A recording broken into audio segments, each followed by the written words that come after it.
Young David had got through many scrapes. He was on the run from King Saul for so long, and King Saul's army almost had him, but God delivered him, and now David is writing a psalm of thanksgiving. He had been anointed by Samuel much earlier, and now he's starting to realize his calling. He says, "The king shall joy in thy strength, O Lord, and in thy salvation how greatly shall he rejoice." He realized that the strength of the Lord could be his strength, and I'm telling you that is the truth for you today. If we take hold of the Lord's strength, he will let us have it. It says, "Thou hast given him his heart's desire."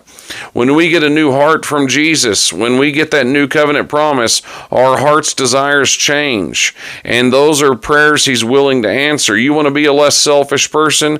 God wants to answer that prayer. You don't need to say, "Thy will be done," if you're asking to be more merciful or more loving. God is going to give you your heart's desire when he gives you a new heart. "And hast not withholden the request of his lips." Selah. Stop and think.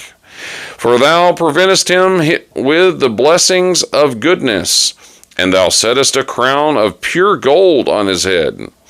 He asked life of thee, and thou gavest it of him, even length of days forever and ever." Notice this word forever. It means for the duration of someone's life or a specific point in time. Many false doctrines have come from the idea of forever, but you got to look at it in its context. It says, "His glory is great in thy salvation. Honor and majesty hast thou laid upon him. For thou hast made him most blessed forever. Thou hast made him exceedingly glad with thy countenance." You know, how glad are you when you know the Lord is smiling down on you? "For the king trusteth in the Lord, and through the mercy of the Most High he shall not be moved." Wow, powerful. "Thine hand shall find out all thine enemies, thy right hand shall find out those that hate thee. Thou shalt make them as the fiery oven in the time of thine anger. The Lord shall swallow them up in his wrath, and the fire shall devour them." That little bit of a last day application there.